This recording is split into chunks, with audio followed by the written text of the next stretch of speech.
nabaday daawadayaal barnaamijkeena caawa waxaynu ku soo qaadanaynaa dalka Turkiga oo Soomaaliya ay saaxiibo dhow ahaayeen muddo dheer bartamihii sanadkanna heshiisyo kala duwan la saxeexday dowladda uu hogaamiye Xasan Sheekh Maxamuud ee xilligan ka talisa Soomaaliya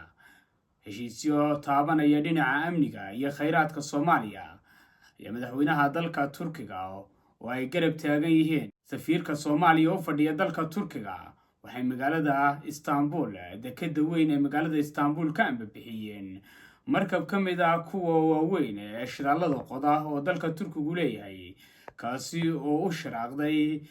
dalka Soomaaliya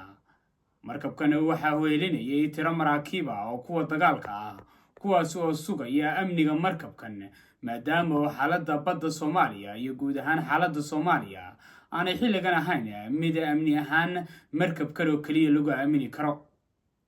madaxweynaha dalka Turkiga oo safar kooban kaga soo baxay magaalada caasimadda Ankara sidoo kalena ay wehelinayeen xubno ka mid ah golihiisa wasiirada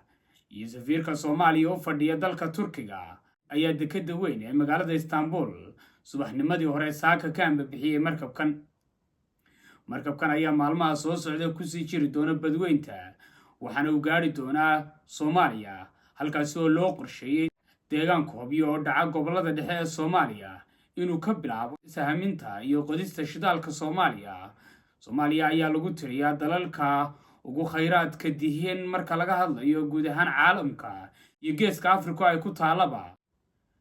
dhanka kale maraakiibta dagaalka ee dalka Turkiga ayaa inta sahamintani socoto sidoo kalena heshiiskani uu dhaqangalka yahay waxay ilaalin doonaan badqabka xeebaha Soomaaliya sida heshiis qoto dheer oo Soomaaliya iyo dalka Turkiga ay kala saxeexdeen lagu sheegay waxaana maraakiibtan ay ku sugnaan doonaan badweynta Hindiya iyo qaybo ka mid ah badda cas madaxweynaha Turkiga ayaa la sii dardaarmay kabtanada wada maraakiibta dagaalka iyo kuwa shidaalka sahaminaya iyo shaqaalihii saarnaa. Çok teşekkür ediyorum.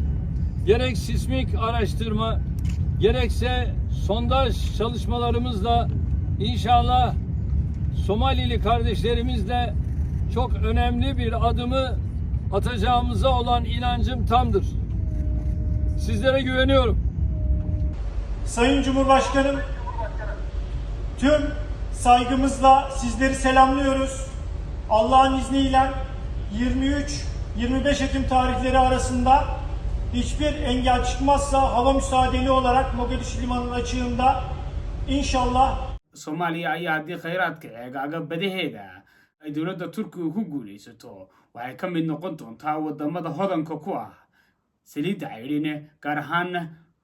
ta dhulka hoostiisa laga soo saaro sida heshiiskii u dhexeeyay Soomaaliya iyo Turkiga ee dhowr bilood ka hor ka dhacay magaalada Ankara lagu sheegay haddii lagu guulaysto shidaalka Soomaaliya laga soo saari doono waxaa heshiiskaasi ku cada in lagu farsamayn doono gudaha dalka Turkiga halkaasna looga raadin doono suuq caalami ah oo uu yeesho shidaalkaasi dadka Soomaalida oo tiradoodu aanay badnayn ayaa haddii shidaalka iyo kheyraadka dhulkooda ceegaaga la soo saaro waxay ka dhignaan doontaa inay Soomaaliya noqon doonto wadamada barwaaqo sooranka ah sida wadamada Carabta iyo Khaliijka oo xilligani kheyraadka shidaalka ay ka heleen ku hodmay dhanka kale waxa xilligan dowladda Soomaaliya culays badan ka haysta